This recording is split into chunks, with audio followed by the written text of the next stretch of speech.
नमस्कार, आप देख रहे हैं न्यूज ग्रीन नंबर 1 चैनल। रुक करते हैं खबर की ओर।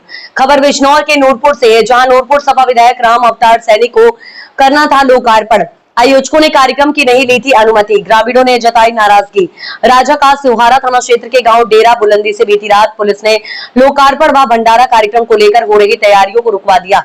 गांव में पुलिस ने देर रात लगभग 2 बजे तक गांव में रहकर तैयारी रुकवा दी और कार्यक्रम की अनुमति की मांग की। इसे लेकर सोमवार को आयोजन नहीं हो सका। सपा विधायक और ग्रामीणों ने इस पर नाराजगी जताई। गांव डेरा बुलंदी में सोमवार सुबह नूरपुर के समाजवादी पार्टी से विधायक राम अवतार सैनी को सीसी रोड व धर्मशाला के कक्ष का लोकार्पण करना था। यह गांव थाना सिहारा क्षेत्र में है, लेकिन विधानसभा नूरपुर लगती है। रविवार सुबह से ही ग्रामीण कार्यक्रम की तैयारियां कर रहे थे। उन्हें लोकार्पण के बाद भंडारा भी करना था। कार्यक्रम के आयोजक जगराम प्रजापति व ग्राम प्रधान जंग बहादुर ने बताया कि विधायक राम अवतार सैनी ने अपनी निधि से यहाँ पर धर्मशाला के कक्ष और रोड का निर्माण कराया है। सोमवार को लोकार्पण कार्यक्रम रखा गया है। रात में ग्रामीण तैयारी कर रहे थे। भंडारे की बड़ी मात्रा में उड़द चावल भी तैयार कराए जा रहे थे, लेकिन रविवार रात लगभग 10 बजे थाना सिहारा पुलिस ने मौके पर पहुंचकर टेंट, भंडारे का खाना आदि भी सभी हटवा दिया, जिसके चलते सोमवार को होने वाला विधायक का कार्यक्रम स्थगित कर दिया गया है। गांव डेरा बुलंदी में प्रत्येक वर्ष नवरात्र में भंडारे का आयोजन होता है। मेरे द्वारा धर्मशाला में कक्ष व सीसी रोड का निर्माण विधायक निधि से कराया गया था। लोकार्पण व भंडारे के आयोजन के लिए अनुमति मांगना प्रशासन की कार्यप्रणाली पर सवाल खड़े कर रहा है। कुछ लोग राजनीति से प्रेरित होकर कार्य कर रहे हैं। सभा विधायक ने कहा इस प्रकरण को जनता के बीच उठाएंगे। आजम खान साहब के जेल छूटने पर खुशी जाहिर की। उन्होंने कहा कि उनके आने से पार्टी को मजबूती मिलेगी। पार्टी के सपा विधायक कद्दावर नेता राम अवतार सैनी जी मौजूद है हमारे साथ। उनसे बातचीत करें। सर, डेरा बुलंदी का क्या प्रकरण है, क्या मामला है? कल 29 तारीख को डेरा बुलंदी में एक भंडारे का कार्यक्रम था।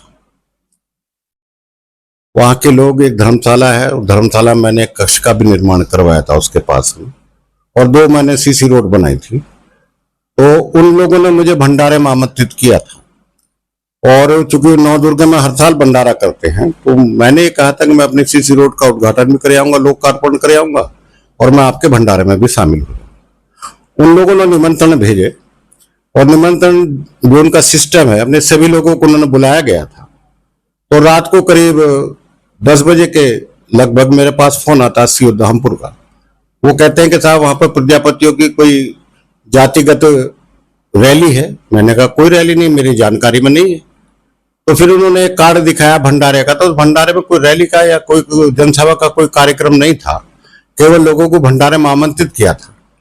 उन लोगों का ये दुर्भाग्य है कि उसमें उस निमंत्रण कार्यक्रम में ये भी कह दिया कि राम अवतार सैनी विधायक जी रहेंगे वहां पर मौजूद और अपना लोकार्पण करेंगे। केवल सपा विधायक का उसमें नाम पड़ गया, उसकी उपस्थिति के बारे में लिखा गया। तो ये भारतीय जनता पार्टी की सरकार जब डरती है तो पुलिस को आगे करती है।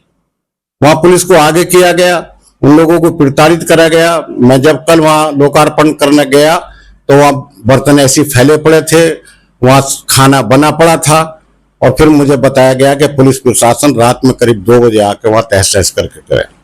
मैंने कहा कि जो हवन करते थे उसका क्या रहा, उनको हवन का भी सब उन्होंने खत्म करवा दिया, और हमसे जबरदस्ती इस बात की एक लिखवा कर ले गए हैं या मुंह जवानी कहलवा कर ले गए कि अब इसमें कोई कार्यक्रम नहीं।